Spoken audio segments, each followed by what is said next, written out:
মন্দির গড়ার পর পথে গিয়ে কিছু বই কিনতাম, কারণ ওই বইগুলোর হয়তো সময়ের আবেগ ছিল। সেই বইগুলো হাতে নিয়ে আমি অর্থ দিয়ে বসস্থানে নিয়ে এসে মন্দিরে রাখতাম। রাখতে রাখতে একটা সময় আমার জীবনে ঘটলেন, যখন আমি কিছু মন্দির প্রদর্শন করছি, কারণ ধর্মের প্রচার আমি চালু করেছি। এবার বেশ কিছু জায়গায় আমাকে ঘুরতে হচ্ছে, আর সেই মন্দিরগুলো যেখানে আমি দেখছি, সেখানে যদি ভাড়া দুকর গড়িয়ে যায়, সেখানে মায়ের ভোগ খেতে গেলে অর্থ দিতে হবে। তাহলে সেই অর্থ আমার কাছে নেই, এবং যখন নেই তাহলে আমি ভোগ গ্রহণ করতে পারবো না। কারণ আমি যখন বিনামূল্যে মায়ের সেবায় দান দিয়েও ভোগ অন্ন গ্রহণ করাই, তাহলে সেই বইগুলো যেগুলো নিয়ে আমি পথে ঘুরছি, তাতে তো তারা হয়তো সবাইয়ের ব্যাখ্যা লিখে গেলেন, আর এই সবাই যেটা এসেছে তার ব্যাখ্যা সমাজ নেবে না। কারণ বইগুলোর মধ্যে হয়তো অদ্ভুত কিছু আছে, আমি পড়তে জানি না, কিন্তু তবুও হৃদয় লেগেছিল যে বইগুলো বাসস্থানে নিয়ে গিয়ে একটু দেখব। কিন্তু দেখলাম যে এই সমাজের যে পরিস্থিতি নেমে পড়েছে, তাতে এই বইগুলো একটা সময় তারা সাধনা করে রেখে গেলেন, আজ সেটাকে হয়তো আমরা ফুটিয়ে দিয়েছি। কারণ এগুলোর মধ্যে হয়তো তাদের অন্তরে কিছু বই লিখে সাহারা বুঝিয়েছিলেন। আজকে সেই সাহারা বাংলার মাঝে নেই। কারণ যেখানেই যাবেন আপনাকে অর্থ দান না দিলে তাহলে মায়ের সাথে আপনি যোগ সাজস করতে পারবে না। এই ধরনের আমাদের ধর্মস্থানগুলো, যেগুলো একটা সময় আমি কালীঘাট প্রদর্শন করতে গেছি কালী পুজোর রাত্রিরে, সেখানেও এক অদ্ভুত খেলা চলছে বটে এই পুরোহিত সমাজের। সেখানেও যে দেখলাম যে কালী পুজোর রাত আজ থেকে বছর 10 আগে হবে। কারণ যখন আমি গেলাম, সেখানে ঢোকার অনুমতি দিতে গেলে আমাকে অর্থ দিতে হবে। তাহলে আমি মাকে নিয়ে পড়ে আছি, আমি তাদের কেন অর্থ দেবো? তাহলে মাকে আমি বাইরে থেকে প্রণাম জানিয়ে আমি চলে এসেছিলাম। রাত্রির কখন ভাড়া রাত 2টো, এবং আমি রাত 2টোয় মায়ের মন্দির গাড়ি করে গেলাম। কারণ আমার মাতৃরূপের সেবায় আমি হয়তো বহু সময় করেছি, এটা হয়তো জীবনের একটা সময় যেটা আমি করে যাচ্ছি। তো সেই সময় আমি একটা সময় করেছি, আজ যে আমাদের ধর্মের মাঝে চলছে এটাও একটা অংশের খেলা। তাহলে আইনটিকে আমি ভেঙে দেবো, তাতে আইনের পথে যাই সাহারা আসুক। কারণ এই ধর্মের মাঝে চলছে এখনো রাজনীতি, আর একদিকে দুর্নীতি, যেখানে পড়েই তো ভেঙে পড়েছে। আর এইসব বইগুলো হয়তো আবির্ভাব তারা করে গেলেন, এই বই পড়ে হয়তো ধর্ম জাগবে না। হয়তো দেখবেন ইউটিউব জগতে কিছু ধর্ম করে ব্যাখ্যা দেয়, কিন্তু তারা বোঝে না যে ধর্মটা আমাদের কোথায় চলে গেছে। সেখানে একটি অন্ন গ্রহণ করানোর জন্যে সেখানেও অর্থ। তাহলে বিনামূল্যে আপনি তো সেই মায়ের ভোগ যে কোনো মন্দিরে করা উচিত, কিন্তু আপনি যেখানেই যাবেন অর্থ মাকে দান দিতে হবে, এবং মাকে না দান দিলে আপনাকে মা দর্শন দেবে না। তাদের এই সমাজের যে পরিস্থিতি, তাতে আমি করোনাকালে এক গৌরগুপ্ত সাধক শ্যামাখাব্বা, তাকে আমি দান করে দিয়েছিলাম বইগুলো। যখন দেখলাম এগুলো আর আমার জীবনে কার্যকারী নয়, কারণ আমার ধর্মের প্রচার শেষ পথেই হয়ে গেছে, তাহলে এই বইগুলো কোথাও না কোথাও গিয়ে দান করতে হবে।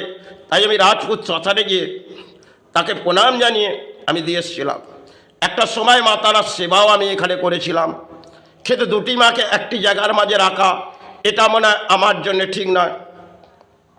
তাই মা আমাকে সে সময় কিছু বুঝিয়ে দিয়েছিলেন। আমি সে সময় মায়ের বহু সময় হয়তো করেছিলাম।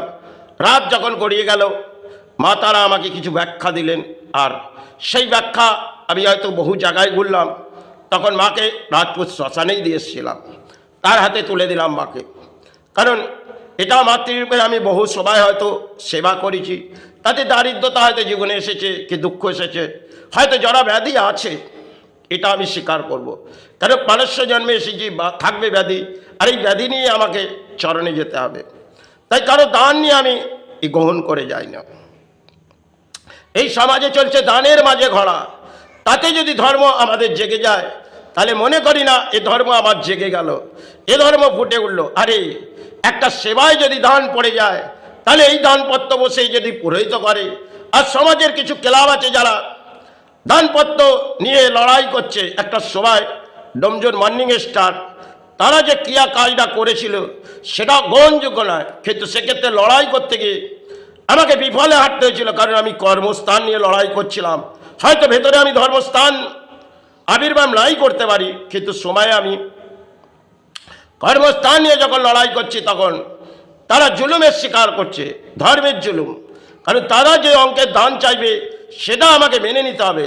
তা আমাদের মাতৃসেবায় এই ধরনের কোনো ব্যাখ্যা লেখা নেই কোনো বইয়ের মাঝে যে আপনি তাকে যে দান চাইবে আপনি দেবেন।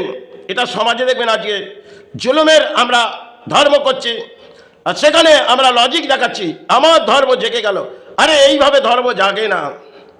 ধর্মের আশ্রয় নিয়ে যদি পেটে অন্ন না হাসে তাহলে ধর্ম বলে কিছু নেই। যখনই মন্দিরগুলোতে দেখবেন সেখানে ব্যবসা খুলে বসে গেছে, এক একটি মন্দির যেখানে কালীঘাট থেকে আরম্ভ করে তারাপীঠ, যেটা এক একটা সতীপীঠ ব্যবসা করছে। একটা রাজবলি মন্দির, সেখানেও গেলাম, পুরোহিতকে ভাড়া দুপুর করিয়ে এলো, সেই পেটে তো অন্ন নেই। ধর্মের প্রচার করতে গিয়ে দেখলাম, পুরোহিতকে বললাম যে মায়ের ভোগ পাওয়া যাবে।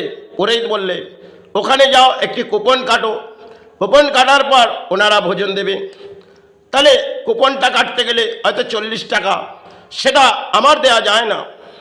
আমি যদি ধর্ম করি আমি তাদেরকে জানিয়ে কেন করব? আর তারা যেটা করছে এটাও একটা ব্যবসা। তাহলে তাদের সঞ্চয় হবে আর মন্দিরে ভোজন করার হবে, এটা তো একটা ব্যবসা চলছে। কলিযুগে আমাদের ধর্ম নিয়ে একটা ব্যবসা, আর সেখানে আমরা উন্মাদ করে ব্যাখ্যা করছি আমার ধর্ম জেগে গেল। আরে ধর্ম তলানিতে পাঠিয়ে দিয়েছে, একদিকে যেমন নেতারা, একদিকে সমাজের কিছু মানুষ। আর হয়তো গরিব মধ্যবিত্ত সেখানে যেতে পারবে না। যেসব মন্দিরগুলোতে ভিআইপি কোটা, আপনি ভিআইপি যান, আগে যান, আপনার জন্য মাতৃ বসে আছে, তাকে দর্শন করে আসুন। কারণ এই ধরনের সমাজে পুরোহিতগুলো করছে, আর এক একটা মন্দির ট্রাস্ট নেমে পড়েছে ব্যবসা। তাদের যদি এটা ব্যবসা হয়, কিন্তু আমি মন্দির নিয়ে কোনো ব্যবসা করিনি। হয়তো সমাজের কিছু মানুষের খারাপ লাগতে পারে, তা নিয়ে আমার কোনো যায় আসে না। আমি ধর্মের মাঝ থেকে কোনো অর্থ কারো সমাজের নিইনি। হয়তো ধর্মের প্রচার করতে গিয়ে কিছু সঞ্চয় করেছিলাম, সেটা দানপত্র জীবনে হয়তো ধর্মের প্রচার ছিল। প্রচারটি 6 মাসের মধ্যেই আমি শেষ করেছিলাম 2টি রাজ্যের মাঝে। যাই হোক, সেটা আমার জীবনের খেলা ছিল। আমার শেষ ইচ্ছা ছিল আমি ধর্মের প্রচার করে বাংলা থেকে সরে যাব শ্রীচরণে। কিন্তু এখনও হয়তো রইলাম, মা রেখেছে। কিন্তু যেগুলো বাংলায় দেখেছি সেটা হয়তো বাংলায় রাজনীতিও ধর্মের মাঝে এসে গেছে। কেন সেবায় দান দেবো, আর দেবী দুর্গার আবির্ভাব করো, সেই দানের মাঝে সেবা চলবে, আর আমাদের সমাজ মেনে নিচ্ছে। তাহলে এইভাবে যদি সমাজ মেনে নেয়, এ মনে হয় ধর্ম তলানিতে। কারণ তাদের কাছে নিজের অর্থ নেই, একটা সবাই নিজের অর্থ দিয়ে মাতৃসেবা আবির্ভাব হয়েছিল। কিন্তু আজ যেটা বাংলায় আবির্ভাব হচ্ছে, রানী এসে দান দেবে আর তাতে আমাদের সেবা চলে যাবে, এই যদি হয় বাংলার পরম দুর্ভাগ্য। তাহলে কিছু বই পড়ে এই ধর্ম জাগবে না। 4টি বই ঘেটে দেখবো, তাতে যা লেখা আছে, হয়তো আমি বই পড়তে জানি না আর লিখতেও জানি না, তাতে হয়তো অদ্ভুত কিছু লেখা আছে।